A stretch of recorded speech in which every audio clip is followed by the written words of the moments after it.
নমস্কার বন্ধুরা, আমার আজকের রেসিপি আলু দিয়ে খাসির মাংসর লাল ঝোল। খেতে কিন্তু ভীষণ ভালো হয়েছিল, বানানোও কিন্তু ভীষণ সহজ। আপনারা যে কেউ খুব সহজে বানিয়ে নিতে পারবেন।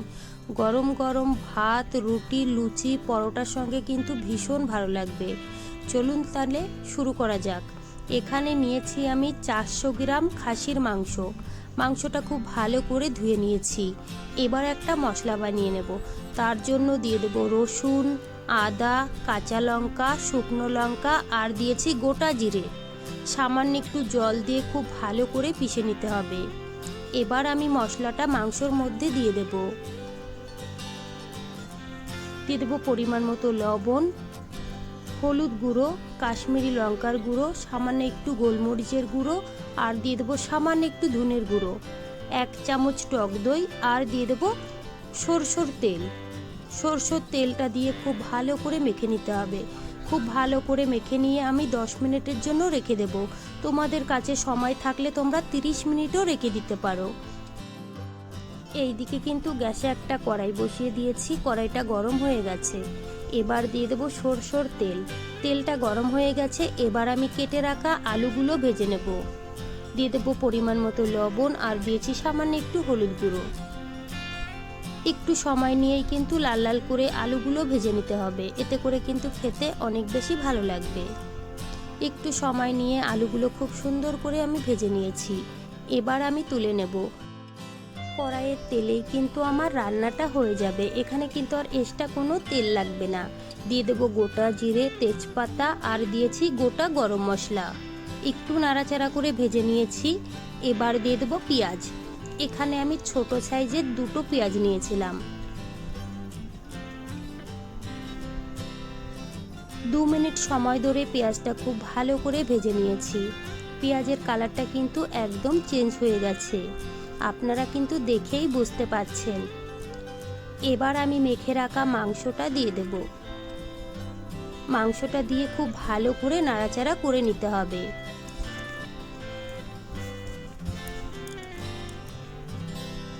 এবার আমি কম গ্যাসে ঢেকে রাখবো।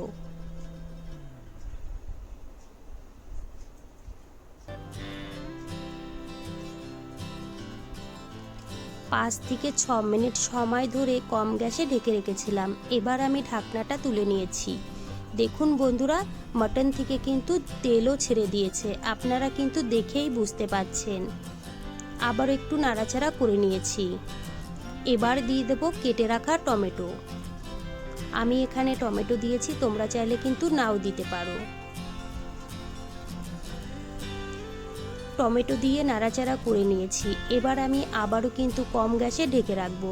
বন্ধুরা, এইভাবে কিন্তু ঢেকে ঢেকেই মাটনটা রান্না করতে হবে, তাহলে কিন্তু খেতে অনেক বেশি ভালো লাগে। আবারও আমি ঢাকনাটা তুলে নাড়াচাড়া করে নিয়েছি। এবার আমি ভেজে রাখা আলুগুলো দিয়ে দেব। আলুটা দিয়ে নাড়াচাড়া করে কষিয়ে নিতে হবে, যতক্ষণ না মশলা থেকে তেল না ছেড়ে দিচ্ছে।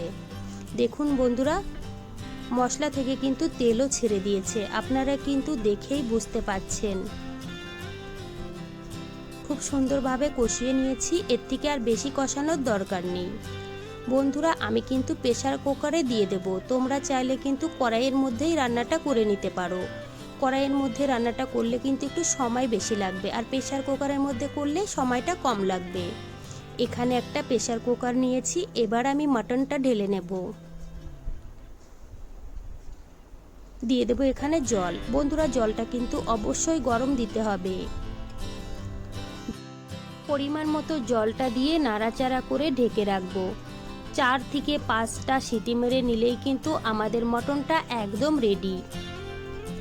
5টা সিটি মেরে নিয়েছি। এবার আমি গ্যাস অফ করে নামিয়ে নেব। তারপরে কিন্তু ঠান্ডা করে নিতে হবে। ঠান্ডা করে আমি ঢাকনাটা খুলে নিয়েছি। দেখুন বন্ধুরা, দেখতে কতটা সুন্দর লাগছে। তার আগে কিন্তু আমি আবারও গ্যাসটা চালু করে দিয়েছি। এবার দিয়ে দেব গরম মশলার গুঁড়ো আর দিয়ে দেব সামান্য একটু ধনেপাতা কুচি।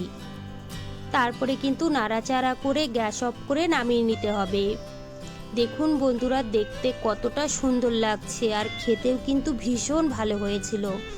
গরম গরম ভাত, রুটি, লুচি, পরোটার সঙ্গে কিন্তু ভীষণ ভালো লাগবে।